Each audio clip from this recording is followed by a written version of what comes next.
I don't know where to begin. It is such an honor to meet you. Today in this video, I'm going to be covering the New Game Plus system within Starfield. And what I'm going to be covering is, in the first half of this video, we're just going to be asking the question of whether we should do New Game Plus. And this is going to vary from player to player. And I'm going to kind of just spell out what are going to be the determining factors for you in how you make the decision on whether you do New Game Plus or not, or how you do New Game Plus. And then in the back half of this video, I'm going to go ahead and explain the mechanic around New Game Plus and how it functions and how we can manipulate it a little bit as the player.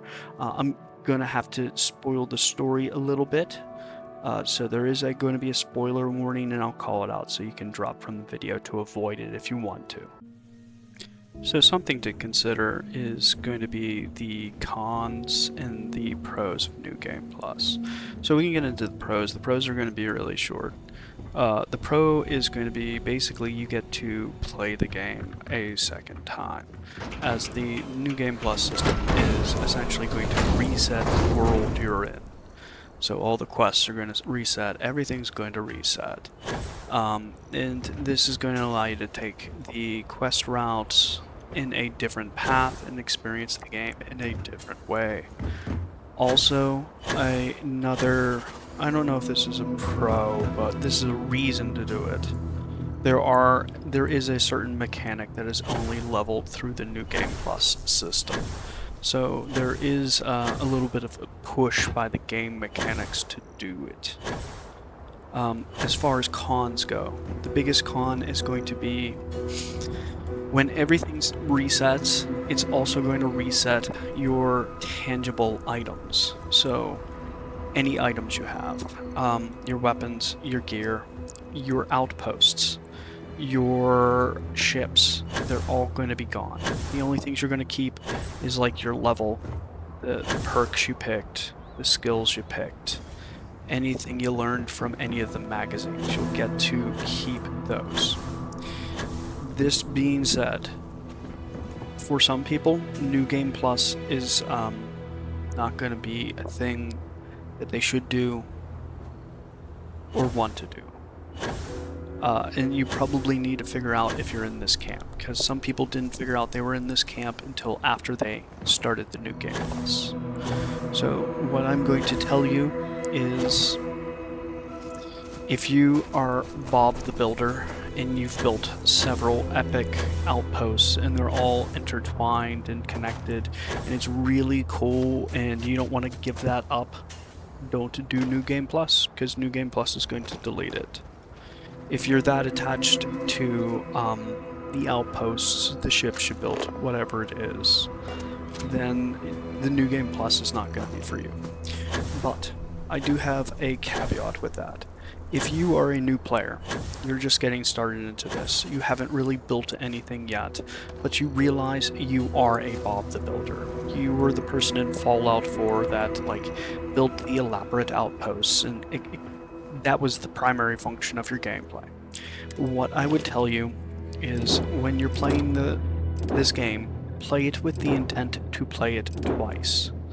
So the first time you play experimentally, and you learn how the game mechanics work. Essentially, you're playing it with the intent or the understanding that you're going to be wiping the canvas clean, and the first playthrough is just to figure out how the paintbrushes paint.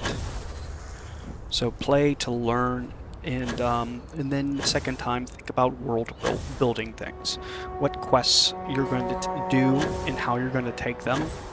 And then, where you're going to be putting your outposts, what ships are you going to have in your inventory. So you can figure that stuff out in the first playthrough, and then plan that stuff out, or actually put that stuff into practice in the second playthrough. That's going to be my suggestion to a new player that just picked up the game and hasn't dropped 500 hours into building an outpost. Just play it with the intent the first time go around of learning the mechanics, learning the quests, and then the second time you're going to be basically putting your world building into practice.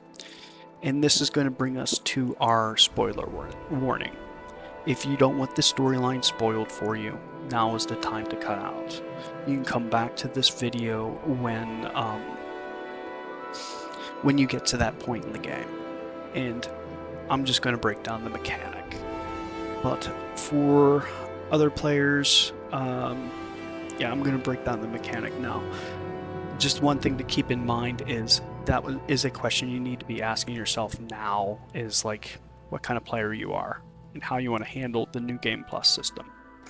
So when it comes to New Game Plus, there's really just one mechanic you need to know about, and that is the alternate realities within the Unity. So when you jump through the Unity, you have about a 10% chance of proccing an alternate reality.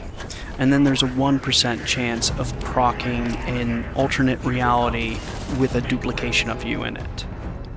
All in all, you're talking, it would take about 100 runs through the Unity on average for a player. It's going to vary because it's an independent probability, so potentially you could never see it, but on average the player's going to have to do 100 Unity jumps to experience all the alternate realities, and that would be the 10 alternate realities plus the one with the duplication of you, so that would make a total of 11 alternate realities, and you would have 89 normal playthroughs.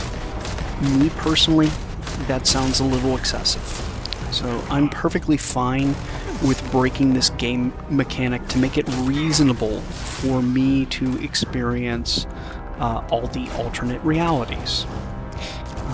Expanding upon that, most of the alternate realities, they take place in the very beginning, and that's like the only real difference, is they have a different beginning to it.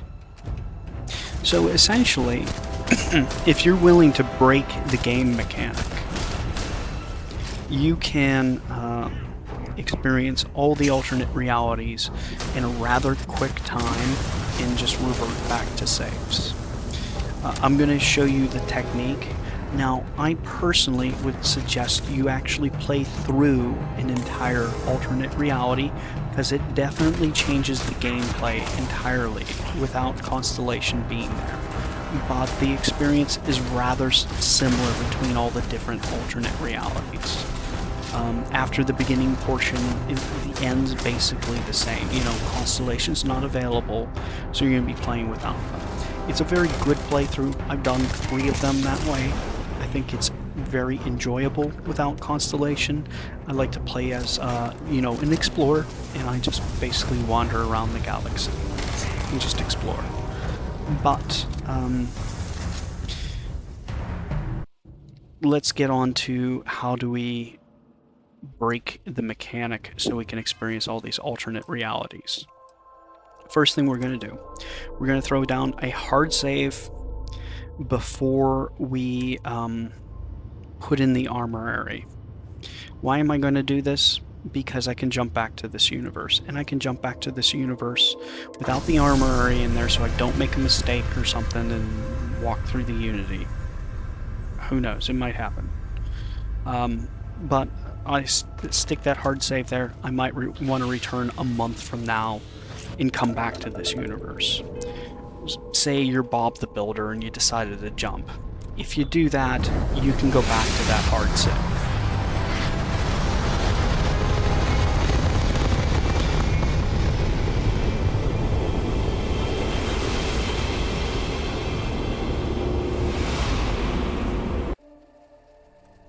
But after that, what we're going to do is we're going to talk to this guy really briefly, get past him. We want to get through the dialogue option with him, so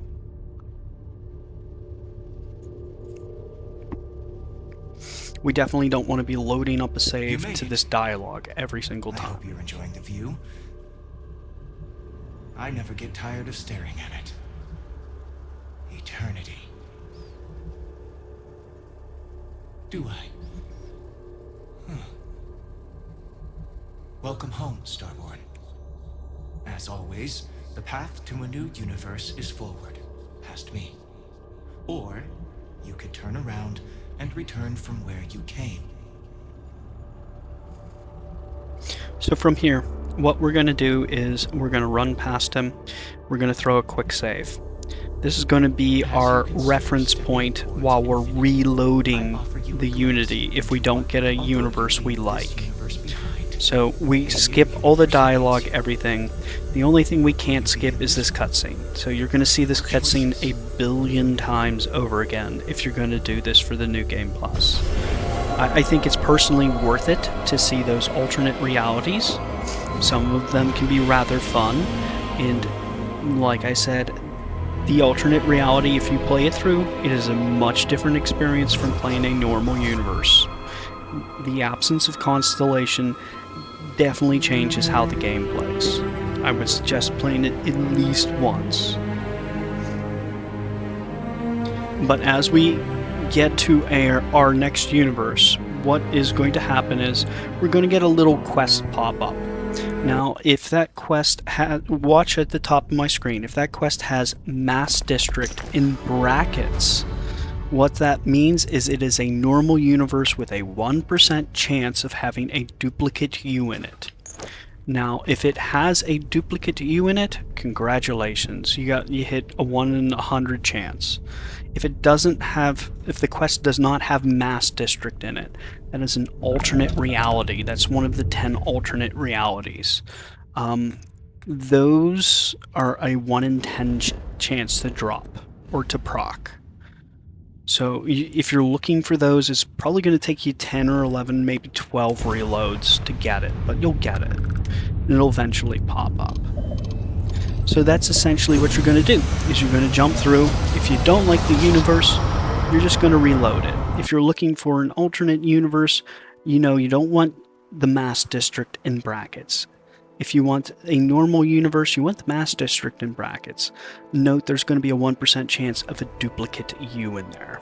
But to close this video up, this is kind of like my thoughts on the New Game Plus system. I really enjoy it. It allows you to play the game multiple times. You can take different quest routes throughout here and see different storylines. One of the things that you might want to consider is if you have a strong attachment to like the guns and gear and outposts you have, you might not want to do the New Game Plus system, and that's fine. It's absolutely fine. Don't do it, but you should consider that, because I've seen people regret it.